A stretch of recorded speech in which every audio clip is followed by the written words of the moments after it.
Hello everyone, I'm out in the sort of side part of my garden at the moment where I keep a whole bunch of, well, I guess you could call them starter trees. I've got some Japanese maples on the end now, which are grown from seed, and some field maple which were all introduced seed into the garden. I have some Japanese maples grown from seed that I had given to me, some field maples and some ash here, which is all seed that's I've either collected from various walks out with Cooper, or in some cases they're trees that have self-seeded in my garden and I've dug them up and put them into these pots. All of these here, which are birch, that's how they all arrived. And in fact, if you look at this one, this birch was a self-seeded tree put in this pot, and now we have another little self-seeded birch which has come into that pot. So it's like a never-ending supply sometimes. I have some box, those were bought as a part of a multi-pack just from the garden centre, and potted up individually, and then some hawthorn and some hornbeam and a couple of willow cuttings and such. So today I decided that I wanted to create something, and working on the clump trees that I was working on a few days ago, I posted a video. I really fancy doing something with these birch trees and creating a clump. So I've got me a seed tray which they will eventually be planted in, and I've just been looking at some of these trees, trying to choose a few to go in. I can see straight away that it's a nice straight, fairly tall specimen that'll go in, fit in with what I have in mind quite nicely. Obviously this one is a bit too small, so we'll put that one to one side, let that grow on some more. This one, as you can see, I've chopped it on a couple of occasions, and although it's got an interesting shape, possibly for as an individual tree, I don't think it'll fit in with exactly what I have in mind with a clump style. So again, put that one back. This one has a kink where it was chopped, and at an early stage, but again it's got some nice movement, nice straight trunk, could fit in nicely.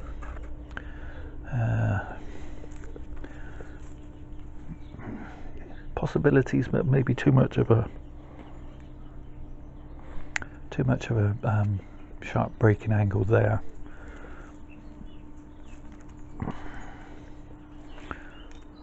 This one again would be nice for an individual tree. It's got an interesting little nabari there, maybe a windswept or a leaning tree.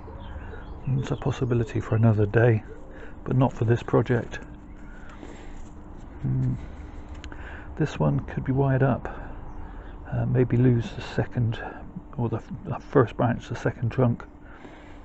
Yeah, so I'm going to choose a few more. I won't bore you with that process any longer, and then we'll look at see what we can create.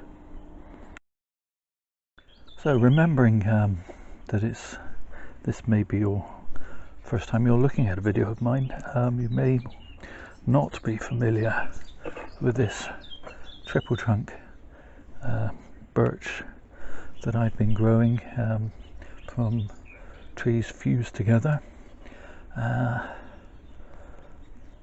and perhaps I was thinking about this when I went to sleep last night, I don't know, but anyway, I woke up this morning and I thought, yeah, I'd really like to do another one of these fusion clump projects, and I have more little birch, so I've chosen 7.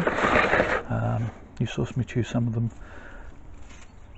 The difficulty I've had is because I've been growing these as kind of starter trees, and I've chopped them and grown them to have interesting trunks. Some of them have got far too interesting trunks to make it easy to do anything with a fusion, but I think these 7 I can work with. They all have similar leaves, which is important. You don't want trees with radically different leaf shape or sizes. These aren't perfect matches. This one has slightly bigger leaves, but they're close enough, I think. So the first thing I want to do is get these trees out of their pots.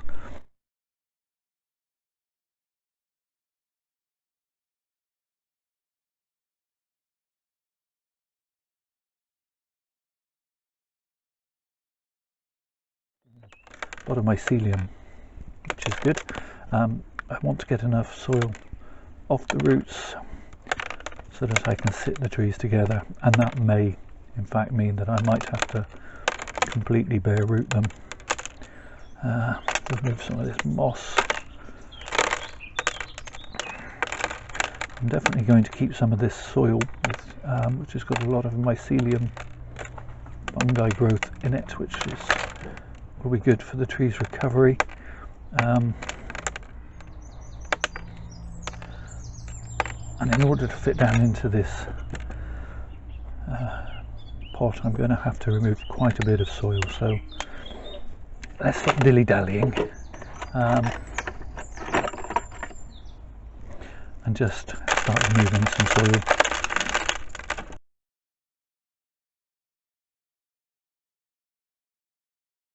So yeah, that can be worked with.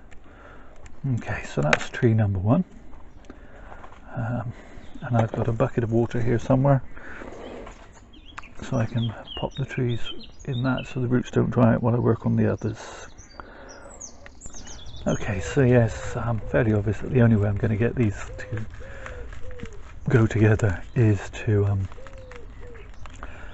bare root them. That's, well, not entirely, but enough that I can get the trunks close together. Which probably means entirely, especially if I'm going to get them into this seed tray where they'll have some room to spread their roots out and grow some.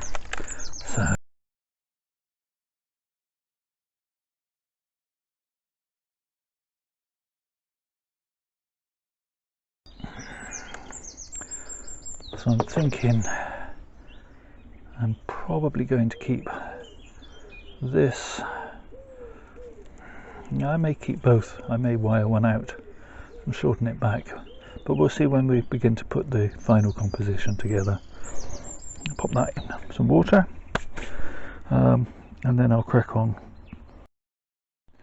Okay, so I'm going to try and join the trees together using this 1mm wire, so which I've already cut a length. So I have a feeling this is going to be a job that I won't have enough hands for anyway. So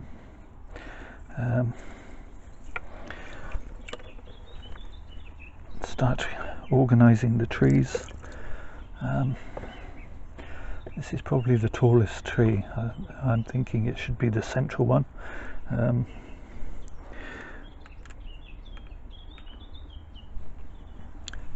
So we're looking at, can we butt these trees up together in as natural a looking way as possible. Something along those lines, but with obviously with all 7, and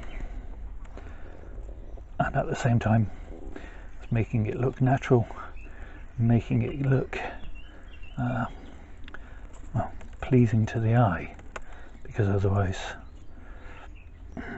what is the point?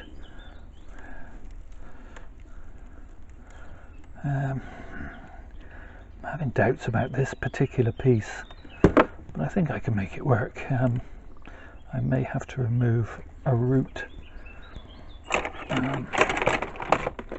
Yes, if I remove this root, I think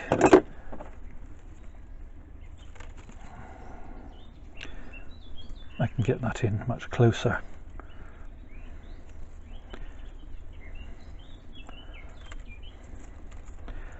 As you can see, it's a very fiddly job.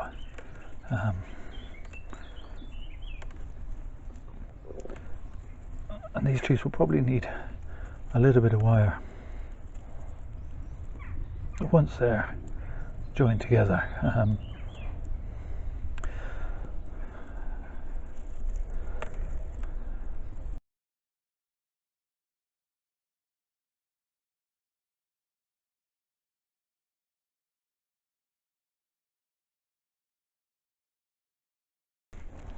okay, last trunk. This one hasn't got as much root on. Okay, so now then,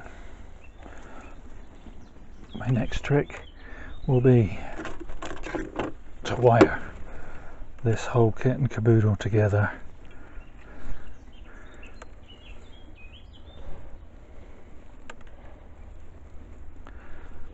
so that they can't move.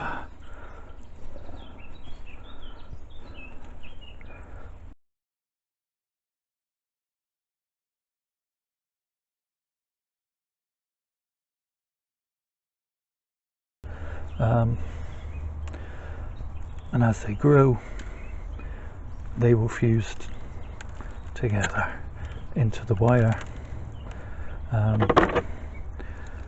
It just needs to be tight enough to hold it in place initially, so they can't move away from one another.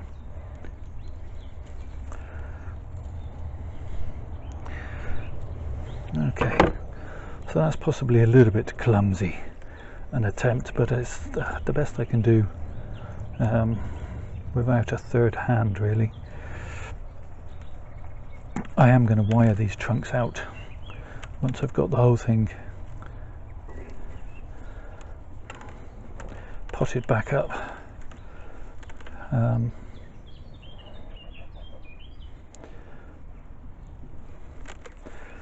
I'm not entirely happy with that trunk going under. I want it to come back out. So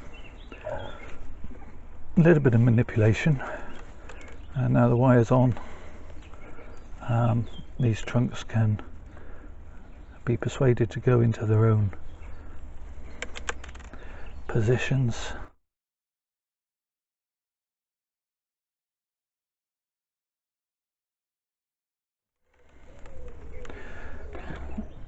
I'm happy with that for the moment.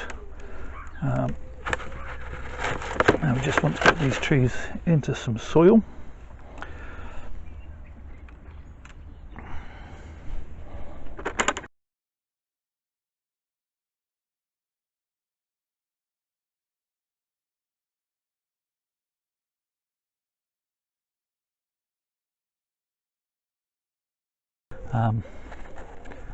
Okay, so that's the tree planted. Obviously you want to give it some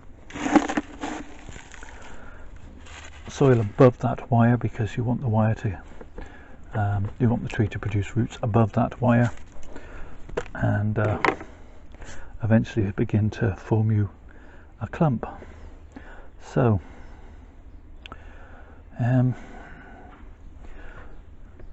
let's give this a drink and try to make it look a little bit more respectable. Okay, so some days even the best laid plans go out of the window, and mine wasn't even a pretty well laid plan. It was just a bare formed thought when I got out of bed this morning. So I've ended up with the tree that I initially thought was going to be my tallest, therefore standing up straight in the centre, off to one side. Trees pointing in kind of the wrong direction, so I need to work on some of that. Now I can fix some of that with just a little bit of jiggery pokery, and let's move you in a little bit closer. So not sure what I'm going to do about this tree that's kind of has two leaders, or a leader and a side branch. I don't know how you want to look at it. Just move that to one side. It's this tree that's bothering me, and I'm going to use a piece of wood which I'm going to force in between that part of the trunks, like so, and that just pushes this tree over, which I think will give it a better angle, and then that allows this tree, those will fuse together, the whole thing will fuse together below the soil line. I'm also having a similar problem here with these two, and again I've just got a small piece of wood which I think will do the job.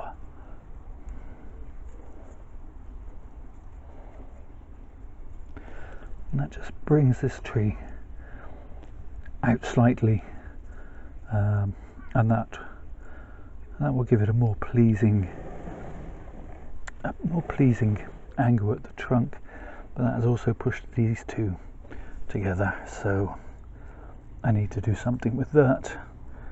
And again, I'm going to use a clothes peg. I say again I'm going to use a clothes peg. I'm just going to use it to prop them apart. So it's a bit Heath Robinson, a bit jiggery pokery, but I think that'll give us a more interesting structure to this tree.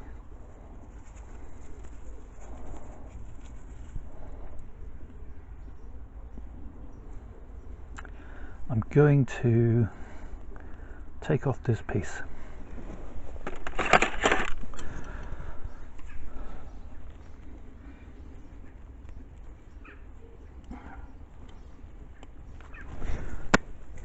Okay, so that's opened up the centre of it as well. And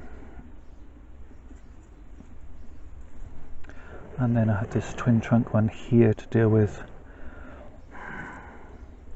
and I'm going to take off this piece.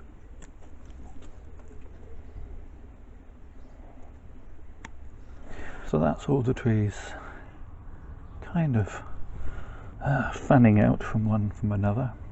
Obviously a little bit ugly, this collection of sticks and pegs. Come the autumn I will be wiring these individual trunks into a more upright position, but I'm going to be growing these trees quite hard over the summer. In not hard, I don't mean hard in the sort of not feeding, not giving any good TLC. I mean lots of water and fertilizer once they've had a chance to recover from this operation, and to put some thickness on and some growth to help fuse in at the base. So I don't want to wire them at this stage, because obviously there's the danger of the wire digging in, and birch have very delicate bark, particularly at this stage, so I don't want those cut marks. But obviously these trees do need to come up somewhat, so what I might do later on this afternoon or something off camera is just loosely wrap a piece of string around them, just to hold them up in a slightly more natural configuration. I'm going to shorten some of these longer ones, just because they've lost some root, and I want them to have a chance to balance out the vigor from roots to the tops.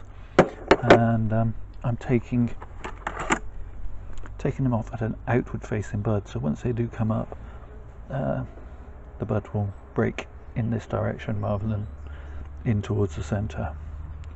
So that one, shorten these little side pieces as well.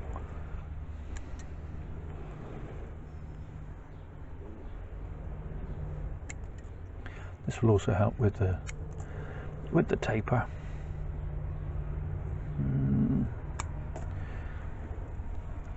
And this piece, this will be my new central leader, I think, central tree, but I'm still going to chop it down slightly.